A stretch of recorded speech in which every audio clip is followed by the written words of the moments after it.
Here it is. Here it is. Look, when I tell you guys something, you'll start to realize that down the road it starts to manifest and it all comes to fruition. Not that we want it to, there are some things where it's like, I wish I could have been proven wrong because that would have actually been good because you would have been did something more pro-consumer, instead of monopolizing and laying off, people. But here we go. Microsoft says it's laying off, and what I was saying, that's why I love supporting Nintendo. 3% of the company's work place. We continue to implement organizational changes necessary to best position the company for success in a dynamic marketplace. Now, we know this is all PR garbage. Microsoft tells CNBC. Not clear how many are impacted in the gaming division.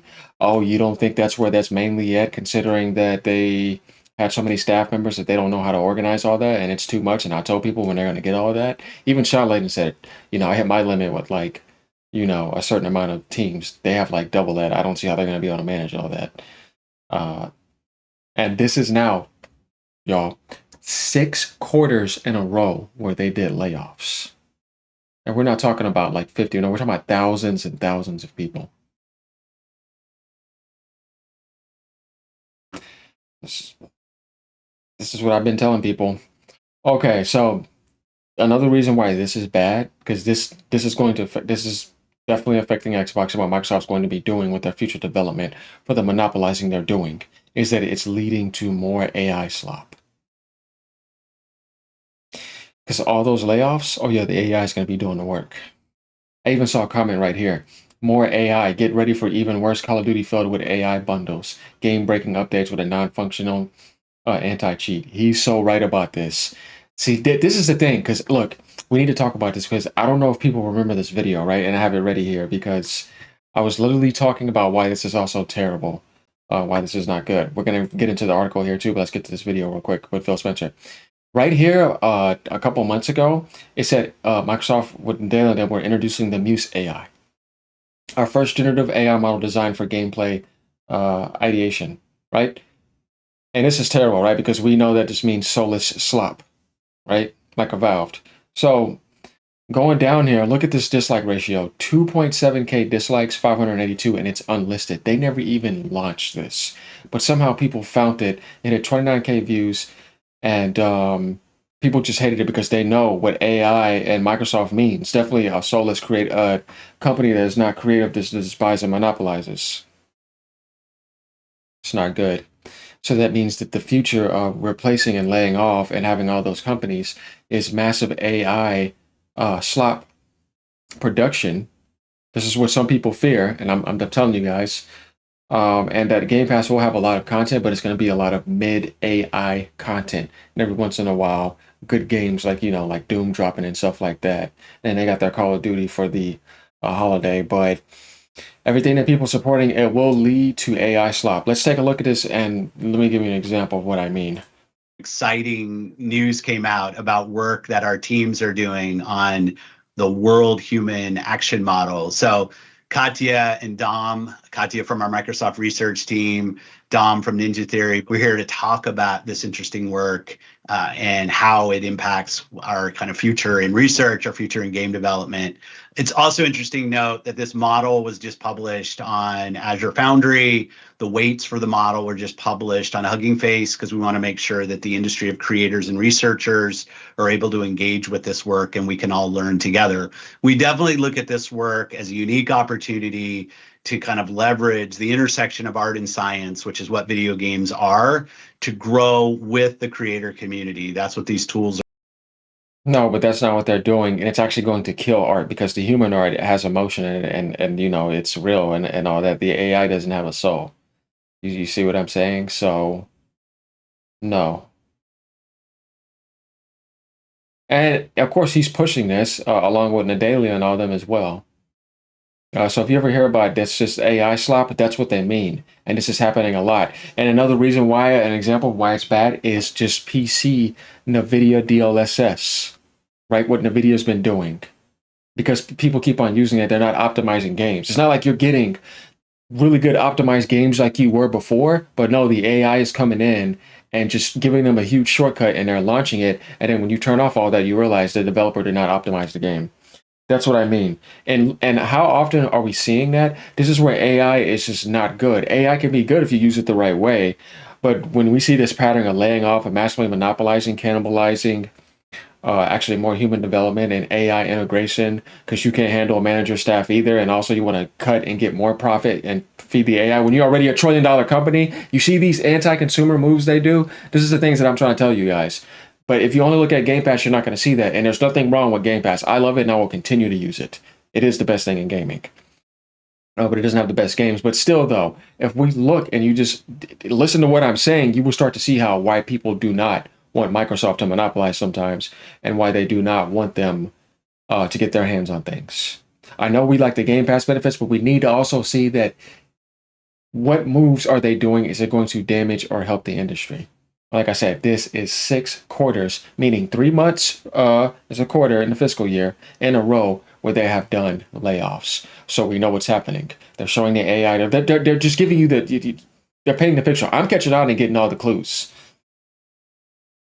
So this is where I think we need to worry about them.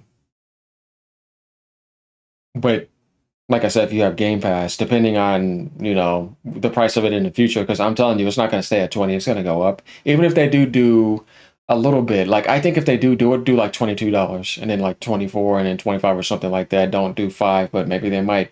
We don't know. But getting back to the situation, we see this is the things that they want to do. You're just seeing this is who they are. Now you're seeing Microsoft, not Xbox. This is the way they are. Let's go over to this article. Microsoft is laying off 3% of all employees. Microsoft has announced that 3% of the entire workforce is being laid off. As reported by CNBC, Microsoft has decided to lay off a large number of employees to implement organizational changes necessary to best position the company for success in dynamic marketplace, right? The report states that there's a chance that this could be Microsoft's largest round of layoffs since 2003, when 10,000 employees were removed. Because that's not anything new. And that was around the time Xbox was happening. This is the money they were spending, but they still were rich. Moreover, the number of employees who would lose their jobs in the gaming division wasn't revealed. They didn't even give you any detail. They just dropped them off and did it. And keep that corporate profit going and stay the richest. You don't want to know how they got rich too behind the scenes. We're not going to talk about mining camps or any of that, but let's just keep reading. However, we do know that thousands of employers will soon be out of a job at Microsoft. The last round of layoffs at Microsoft was held in January 2025. You'll never see this at Nintendo, by the way. This is the thing I'm saying by like pro-consumer, anti-consumer. What you're supporting a family, or are you supporting corporate monopolized soup? You see, because it's just corporate monopoly. They already failed, so they couldn't do it. So now it's just Microsoft takeover, corporations, monopoly, $1 trillion, hit the buy, but they didn't do it legitly though, from the ground up with their own team. It didn't work, so it went away, and now it's Microsoft, and now it's corporation time. That's I don't like that. But I just, because I don't look at gaming as something that should just be corporate like that. You know what I mean? There's a lot more to it. And that's one thing I love about gaming is that you can't buy yourself in first place and win and dominate like that. It doesn't work like that. That means that it has a soul, and I love it. It's amazing. It's a lot more complex and complicated than that. So yeah, the last round of layoffs was held in January 2025. Like I said, that's twice this year already, where the company let go of employees in the sales, security, and gaming teams. They coming to you like they're pro-consumer, and they're doing it again. You see what I mean? It's just a mask. It's not real. Just accept it. However, these cutoffs were performance-based. The latest layoffs are not performance focused and aim to optimize the organization. Microsoft also recently announced it will increase the base price for Xbox sales. So here comes the anti-consumer behavior consistently. Now you're seeing it, right? You see, like I said, it was around the corner. All this time I was telling you it had nothing to do with it. No, this is who they are, man. And you just need to look at each of them individually and see them for who they are. And don't use one for another for an excuse. Hell no. Microsoft also recently announced that it will increase base price for Xbox Series consoles. Where have they announced, by the way, that they're dropping the price after it was said that 10% is coming towards China and 30% over here? And there was another deal earlier today where more is being reasoned down. But have they said anything? It's been 2 days. Not a single fucking word. Not a little typo saying we're thinking about anything. Nothing. I'm telling you, they're the worst. And they're the only company in history to ever nuke their console. Nobody else has ever done this. Even the stuff Sony does, they know, though, they're still going to sell. See, they can't nuke it. Microsoft has found a way to do that. And to get people to somehow defend them over that because they threw them a subservice. Which we all love, but I'm just saying, like, we got to wake up here a little bit. You know what I mean? Let's be real over here. So what are your thoughts on Microsoft laying off 3%? Oh, screw them. They can burn in hell. Let us know below and join the discussion in official insider gaming forums. Like I said, like the $1 trillion company needs to do that. No, they don't. They're doing it because they want to do it. Important article. So there we have it, y'all. Man. Water is wet, not surprised. I've said it before and I'll say it again. This game is going to end up in a next gen. Well, actually, you know what? No, we're not going to get into that. But all right, y'all. Peace out. Have a great day. Man, I told y'all. Just got to listen to me. I know what I'm talking about. I'm right again. And I'm not trying to be right, but I'm just telling you I know what I'm talking about. So if anybody else acts up, AG is going to get out of them. All right. Peace, y'all.